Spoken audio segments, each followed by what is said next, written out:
ওরে কি সুন্দর দুটা বিড়ালের বাচ্চা, আমি এগুলোকে চুরি করে পালাই। ওই কালো প্যান্থার, তুই আমার বাচ্চা নিয়ে পালাচ্ছিস কেন? আমার বাচ্চাগুলোকে দিয়ে যা। বিড়াল আর ব্ল্যাক প্যান্থারের মারামারিতে এক পর্যায়ে বিড়ালটা আহত হয়ে পড়ে এবং সেই মুহূর্তে অ্যাম্বুলেন্স চলে আসে এবং অসুস্থ বিড়ালটাকে জলদি করে হাসপাতালে নিয়ে যায়। হ্যালো বাঘ মামা, কালো প্যান্থারটা আমাকে মেরে আমার বাচ্চাদেরকে চুরি করে নিয়ে গিয়েছে, তুমি ওকে একটা শিক্ষা দাও। বিড়াল বন্ধু, আমি তো কক্সবাজারে ঘুরতে এসেছিলাম। আচ্ছা, তুমি যেহেতু বলেছো আমি এখনই আসছি, আজকে গিয়ে কালো প্যান্থারটাকে শেষ করে দেব। তারপর বাঘ যখন প্যান্থারের সাথে মারামারি করে তখন প্যান্থার বাঘকেও হারিয়ে দেয়। হ্যালো বিড়াল বন্ধু, প্যান্থারটা তো আমাকে মেরে হাসপাতালে পাঠিয়েছে।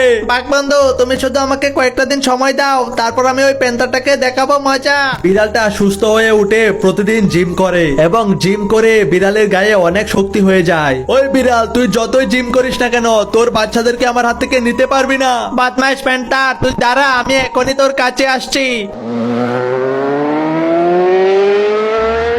বডি বিল্ডার বিড়াল গিয়ে তখন সেই প্যান্থারটাকে মেরে ফেলে এবং তার দুইটা সন্তানকে উদ্ধার করে নিয়ে আসে। বন্ধুরা, বিড়ালের জন্য সবাই লাইক সাবস্ক্রাইব করো।